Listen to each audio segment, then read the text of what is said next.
ਕਿਸਾਨ ਭਰਾਓ ਮੀਟਿੰਗ ਸ਼ੁਰੂ ਹੋਣ ਵਾਲੀ ਹੈਗੀ ਆ ਤੇ ਸਾਡੇ ਕੋਲ ਇੱਕ ਇੱਥੇ ਕਾਟਨ ਕੈਂਡੀ ਆ ਜਿਹੜੀ ਰੂਹ ਬਣ ਤੋਂ ਬਾਅਦ ਪੈਕ ਹੋ ਜਾਂਦੀ ਹੈਗੀ ਆ ਤੇ ਇਹ ਇੱਕ ਖਾਸ ਤਰ੍ਹਾਂ ਦੀ ਰੂਹ ਆ ਜਿਹੜੀ ਕਿ ਇੰਡੀਆ ਦੇ ਵਿੱਚ ਸਭ ਤੋਂ ਮਹਿੰਗੀ ਵਿਕਦੀ ਹੈ, ਸਭ ਤੋਂ ਲੰਬੇ ਰੇਸ਼ੇ ਦੀ ਹੈ 35 mm ਵਾਲੀ ਸ਼ਾਇਦ ਜਾਂ ਉਸ ਤੋਂ ਵੱਡੀ। ਤੇ ਕਿਹੜੀ ਸਟੇਟ 'ਚ ਹੁੰਦਾ ਤੇ ਇਹ ਨਰਮਾ 11,000 ਰੁਪਏ ਕੁਇੰਟਲ ਵਿਕਦਾ ਹੈਗਾ ਅੱਜ ਦੇ ਟਾਈਮ। ਜਦੋਂ 11,000 ਰੁਪਏ ਦੂਸਰਾ ਨਰਮਾ ਹੁੰਦਾ ਤਾਂ ਉਦੋਂ ਇਹ ਹੋਰ ਵੀ ਮਹਿੰਗਾ ਵਿਕਦਾ। ਆਪਣੇ ਨਾਲ ਨਵਨੀਤ ਸੈਣੀ ਜੀ ਹੋਣਗੇ ਜਿਨ੍ਹਾਂ ਦੀ ਵਜ੍ਹਾ ਕਰਕੇ ਮੈਂ ਮੀਟਿੰਗ ਅਟੈਂਡ ਕਰ ਰਿਹਾ ਹੈਗਾ ਤੇ ਉਹਨਾਂ ਦੇ ਨਾਲ ਤੁਹਾਨੂੰ ਡਿਸਕਸ ਕਰਕੇ ਦੱਸਦੇ ਹੈਗੇ ਵੀ ਇਹ ਕਾਟਨ ਕਿੱਥੇ ਹੁੰਦਾ, ਕਿਵੇਂ ਹੁੰਦਾ ਤੇ ਕਿੱਦਾਂ ਦਾ ਇਹਦਾ ਰੇਟ ਮਿਲਦਾ ਹੈਗਾ। ਸਤਿ ਸ਼੍ਰੀ ਅਕਾਲ ਜੀਵਨ ਜੀ। हेलो साहब, ਇਹ ਕਾਟਨ ਕੈਂਡੀ ਦੇ ਬਾਰੇ ਦੱਸਿਓ ਜੀ, ਕਿਹੜੀ ਵੈਰਾਈਟੀ ਹੈ, ਕਿੱਥੇ ਲੱਗਦੀ ਹੁੰਦੀ ਹੈ? ये एक इंडिया की ना ELS कॉटन है। ELS कॉटन होती है extra long staple cotton. Extra long staple cotton का मतलब होता है जिसके रेशे की लंबाई ज़्यादा होती है, यानी 30 mm से ज़्यादा होती है। ओके। इस पर्टिकुलर वैरायटी का नाम जो सोविन के नाम से आता है, इसकी लंबाई 35 mm तक जाती है। ये बेसिकली इंडिया में कुछ ही लोकेशंस पे होता है क्योंकि क्लाइमेटिक कंडीशन इसके हिसाब से अवेलेबल कहीं और नहीं है। जी। इंडिया में तमिलनाडु, कर्नाटका में धारवाड़ और कुछ इलाके उड़ीसा के रहते हैं जहाँ पे ये पैदा होता है और इसकी कॉस्टिंग इंडिया में सबसे महंगा कॉटन है।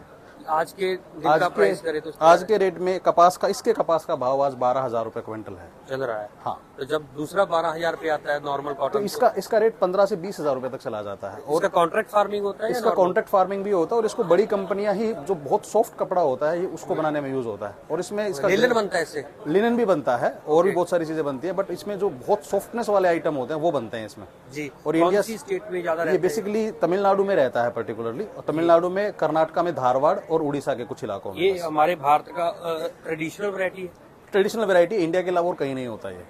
ओके। हाँ। आप पहले भी बता रहे थे कि जब अंग्रेज इंडिया में घुसे थे तो वो कॉटन सबसे पहले कॉटन लेके गए थे। हाँ, इंडिया से उस टाइम पे जो तेलंगाना का इलाका है वहाँ पे मछलीपट्टनम एक पोर्ट है करके, तो जितने भी व्यापारी होते थे यहाँ से मुस्लिन क्लॉथ बनता था। मुस्लिन बोलते हैं उसको। वो इतना सॉफ्ट होता है कि वो मतलब आप उसको टच करेंगे तो आपको फील ही नहीं होगा, और वो सोने के भाव बिकता था। जितना कपड़ा लेके जाते थे उसके बदले में उतना सोना देके जाते थे उस समय में। ये मतलब कब 18th सेंचुरी? हाँ, 17th सेंचुरी की बात है। ओके। बहुत ज्यादा वैल्यूएबल आइटम होता है ये, और आज भी इसकी डिमांड बहुत ज्यादा रहती है। इंडिया में अवेलेबल नहीं होता, बट पैदा कुछ एरिया में ही होता है, वो दिक्कत सबसे बड़ी है। जी। एक और लास्ट सवाल, इस वीडियो को ज्यादा लंबा नहीं करेंगे, कि बर्ड लेवल पे सीड टेक्नोलॉजी आ चुकी है, ज्यादा मतलब सीड रेट से पर एकड़ पर हेक्टेयर बिजाई कर रहे हैं, वो बहुत नजदीक प्लांट लगा रहे हैं। हमारे इंडिया में अभी वो बहुत कम जगह पे शुरू हुआ है। मतलब अगर हम ज्यादा प्रोडक्शन लेने में हमारी गवर्नमेंट रिस्क क्यों ले रही है, मतलब रिस्क क्यों मान रही है? अगर हमारा कॉटन हम ज्यादा पैदा कर लेंगे तो उसमें दिक्कत हो जाएगी क्या? यहाँ पे दो चीजें हैं। भारत में कपास एक अलग लेवल पे चलता है। भारत में कपास की पैदावार सेकंड नंबर पे है, लेकिन हमारे यहाँ पे कंजम्पशन भी सेकंड नंबर पे है। भारत को इतनी कपास चाहिए क्योंकि यहाँ पे 4 करोड़ लोगों के लिए कपास की रिक्वायरमेंट है। बहुत लंबा चौड़ा हमारी पॉपुलेशन जो है ना उसको कपास की व्यापार से जुड़े हुए हैं, कपड़ा बनाने में, कपास के साथ काम करने में। तो उस वजह से कपास की रिक्वायरमेंट लगातार बढ़ रही है। बट प्रॉब्लम यहाँ आ रही है कि भारत में कपास का रेट जो है ना वो दुनिया में बहुत ऊंचे रेट पे चल रहा है आज की डेट में। इंडिया ने भारत के फार्मर्स को, इंडियन गवर्नमेंट ने फार्मर को सपोर्ट करने के लिए इसके ऊपर ड्यूटी भी लगाई हुई है 10% की। इसलिए यहाँ पे एमएसपी की ऑपरेशन करने पड़ते हैं। अगर प्रोडक्शन थोड़ा और बढ़ जाएगा तो गवर्नमेंट को एमएसपी और ज्यादा देनी पड़ेगी। जी। मतलब एक ये भी रीजन है कि पूरी दुनिया में एमएसपी नहीं है, हमारे पूरी दुनिया में एमएसपी नहीं है, कहीं पे दुनिया में कॉटन सस्ता बिक रहा है, हमारा महंगा बिक रहा है। और इसलिए गवर्नमेंट को भी ये दिक्कत है कि अगर प्रोडक्शन बढ़ जाता है गलती से तो ये आगे जाकर संभालना बहुत मुश्किल हो जाएगा।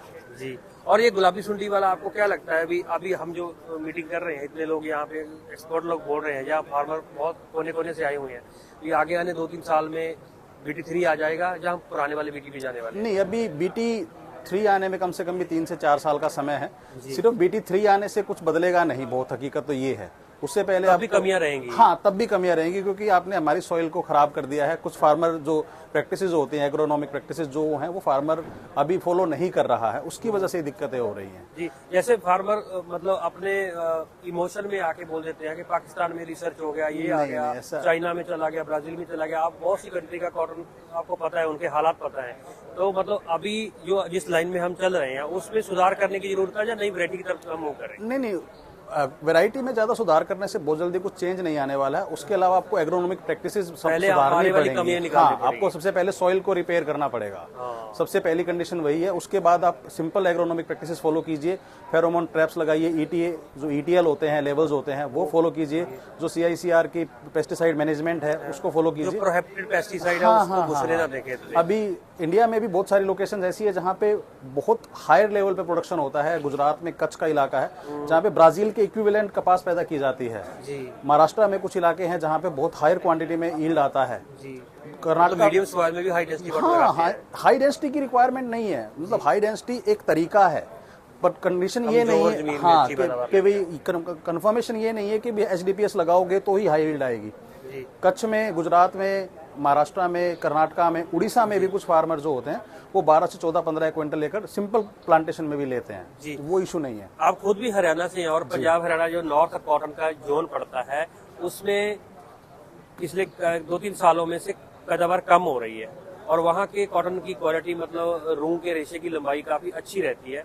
बिल्कुल। वो क्या मानते हैं आप, उसको क्लाइमेट को क्रेडिट देते हो या लोगों को देते हो या मिट्टी को देते हो? एक्चुअली नॉर्थ इंडिया में जिस हिसाब से फार्मर प्रैक्टिस करता है और जिस हिसाब से उसके पास रिसोर्सेज अवेलेबल हैं वहाँ पे धीरे धीरे करके दिक्कत कहाँ आ रही है कि पिंक बोलवॉर्म ने ज़्यादा फार्मर का मनोबल तोड़ा है, उसकी वजह से फार्मर थोड़ा पीछे हट रहा है। धीरे धीरे आने वाले टाइम में अगर थोड़ी सी अवेयरनेस और क्रिएट की जाएगी तो शायद पिंक बोलवॉर्म से भी हम पार पा लेंगे, क्योंकि पहले गुजरात और महाराष्ट्र में भी पिंक बोलवॉर्म बहुत बड़े स्केल पे आता था, बट इन लोगों ने थोड़ा अवेयरनेस कैंपेन्स चलाए, फार्मर थोड़ा समझ गया, अब धीरे धीरे इन लोगों ने पूरा का पूरा कंट्रोल कर लिया है। धीरे धीरे नॉर्थ इंडिया में भी वही हालात बन जाएंगे और पूरा कंट्रोल हो जाएगा।